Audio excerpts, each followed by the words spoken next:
जय हिंद दोस्तों। तो हम लोग इस वीडियो में खान सर का जो बायोलॉजी का नोट्स है उसका हम लोग चैप्टर 1 कंप्लीट कर चुके हैं और चैप्टर 2 है जिसका नाम है उत्तक, जिसे हम लोग अंग्रेजी में टिश्यू कहते हैं। तो इसका हम फर्स्ट वीडियो अपलोड कर चुके हैं, तो ये सेकेंड वीडियो होगा और इसी वीडियो में पूरा आपको चैप्टर नंबर 2 भी कंप्लीट हो जाएगा। ठीक है, क्योंकि हम लोग जानते हैं दुनिया का कोई भी एग्जाम फोड़ने के लिए आपको पहले कॉन्सेप्ट क्लियर होना चाहिए। तो हम आपको कवर कराते आ रहे हैं सभी नोट्स का PDF और आपको वीडियो थ्योरी करा ही रहे हैं। तो चलिए हम वीडियो को शुरू करते हैं बिना समय को गवाए हुए, क्योंकि यह पार्ट नंबर वीडियो का 2 होने वाला है और इसी में हम लोग इस चैप्टर को, जो चैप्टर नंबर 2 है, आप लोग यहाँ पर देख पा रहे होंगे जैसे उत्तक चैप्टर कर रहे हैं। तो उत्तक चैप्टर का आज हम इस वीडियो में पूरा कवर कर लेंगे। पिछला वीडियो नहीं देखे हैं तो आप लोग जरूर जा कर के देख लीजिएगा। आज ये वीडियो इस चैप्टर का लास्ट होगा, हम काफ़ी अच्छी तरीके से कर चुके हैं। ठीक है, तो हम लोग यहाँ से करने वाले हैं पेशीय तंत्र के बारे में, यानी पेशीय तंत्र यानी कि मस्कुलर सिस्टम से हम लोग देखने वाले हैं कि पेशीय तंत्र क्या होता है। ठीक है, तो मांसपेशियाँ शरीर में त्वचा के अंदर पाई जाती है। तो मांसपेशियाँ कहाँ पाई जाती है? याद रखिएगा कि मांसपेशियाँ जो होता है हमारे शरीर के त्वचा के अंदर पाई जाती है। मांसपेशियों की कुल संख्या कितनी होती है? 639 होता है। एग्जाम के लिए काफ़ी महत्वपूर्ण होगा कि मांसपेशियों की कुल संख्या कितना होता है? 639। मांसपेशियाँ कहाँ पाई जाती है? तो हमारे शरीर के त्वचा के अंदर पाई जाती है। सबसे लंबी मांसपेशियाँ कहाँ होती है? तो सर्टोरियस होती है, जो जांघ में होती है। क्वेश्चन एग्जाम में यह भी पूछा गया है जब हम आपको इस चैप्टर से रिलेटेड ऑब्जेक्टिव कराएंगे, क्योंकि इस वीडियो के बाद आपको इसका ऑब्जेक्टिव जितने भी सारे एग्जाम होते हैं दुनिया में, उन सभी एग्जाम में पूछे हुए प्रश्न इस चैप्टर से कंप्लीट करा देंगे, चाहे वो हाई लेवल एग्जाम हो या लो लेवल हो। ठीक है, तो मांसपेशियाँ जो होती है, सबसे लंबी मांसपेशियाँ किसे होती है? ध्यान से सुनिएगा कि क्वेश्चन क्या पूछता है।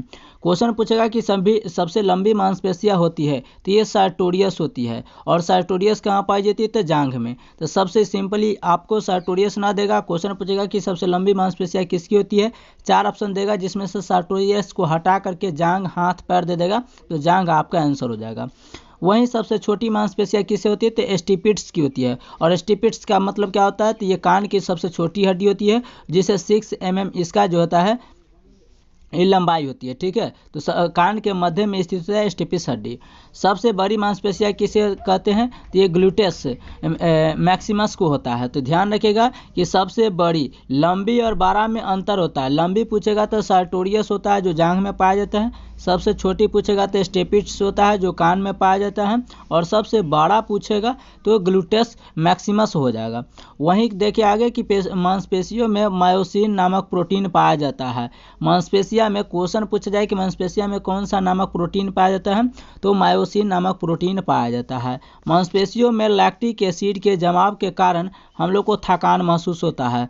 कभी आप लोग दौड़िएगा या मान कर चलिए ज़्यादा से ज़्यादा आप लोग को थकान महसूस हो, तो समझ जाइएगा कि आपके मांसपेशियों में लैक्टिक एसिड, लैक्टिक अम्ल का जमाव हुआ है। क्वेश्चन पूछा जाता है कि मांसपेशियों में थकान किसके कारण उत्पन्न होता है, तो लैक्टिक एसिड के अधिक जमाव के कारण हम लोग को मांसपेशियों में थकान आने लगता है।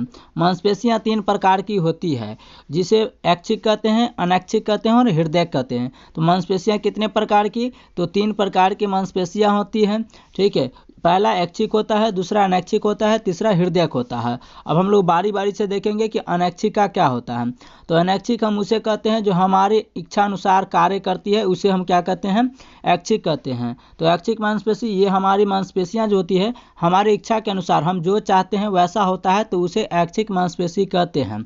ठीक है, इन्हीं के कारण हम गति कर पाते हैं एक जगह से दूसरी जगह। हमको मन होगा तो हम चल सकते हैं, अगर हमारा मन नहीं होगा तो नहीं चल सकते। जैसे हम अभी बोल रहे हैं तो हमारा इच्छा होगा तो हम बोल सकते हैं, और हमारा इच्छा नहीं होगा तो हम नहीं बोल सकते। तो इसे कहते हैं हम ऐच्छिक।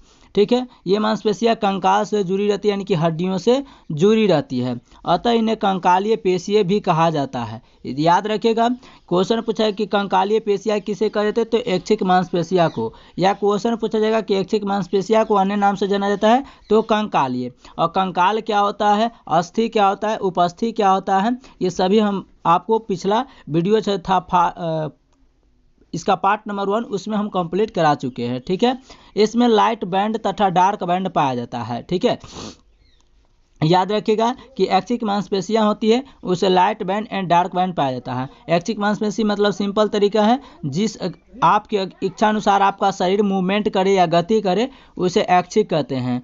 अनैच्छिक आ गया, तो अनैच्छिक का मतलब है कि आपके इच्छा अनुसार आपका बॉडी एडजस्ट ना करे तो उसे कहते हैं अनैच्छिक, यानी क्या कहते हैं, अनवॉलेंट्री मस्कुलर कहते हैं। ये पेशियां हमारी इच्छा अनुसार कार्य नहीं करती है क्योंकि ये कंकाल से यानी हमारी हड्डियों से जुड़ी नहीं रहती है। इसमें light band and dark band नहीं पाया जाता है।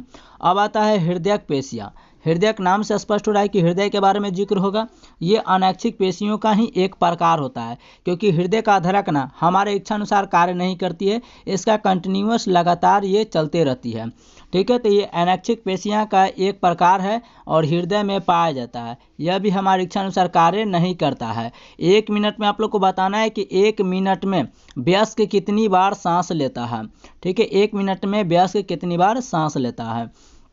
यहाँ पर आपको नोट करके दिया गया है कि एक मांसपेशी को दूसरे मांसपेशी से जोड़ने का काम सेलेक्सर नामक पेशी के कारण सिकुड़ जाती है। तो एक मांसपेशी जब दूसरे मांसपेशी से जुड़ती है तो सेलेक्सर नामक पेशी के कारण ये सिकुड़ जाती है, और जबकि एक्सटेंशन नामक पेशी के कारण फैल जाती है। ठीक है, अगला चैप्टर आप लोग को यहाँ पर दिख रहा होगा पाचन तंत्र, जिसे हम लोग कहते हैं डाइजेस्टिव सिस्टम कहते हैं। तो जो नेक्स्ट वीडियो आने वाला है चैप्टर नंबर 3 का आएगा, लेकिन इससे पहले आप लोगों से हम वादा किए हैं कि इसका कुल ऑब्जेक्टिव प्रश्न जो है इस चैप्टर से बनने वाले लो लेवल से लेकर के हाई लेवल एग्जाम तक जितने भी सारे प्रश्न पूछे गए हैं, यानी कि चपरासी से लेकर के कि यूपीएससी एग्जाम तक पूछे गए हैं, एनडीए सीडीएस सभी एग्जामों का प्रश्न हम आपको लेकर के आएंगे इस वीडियो के बाद। तो मिलते हैं नेक्स्ट वीडियो में, तब तक के लिए जय हिंद, मस्त रहिए, स्वस्थ रहिए और अपने पढ़ाई अपने लक्ष्य के प्रति व्यस्त रहिए।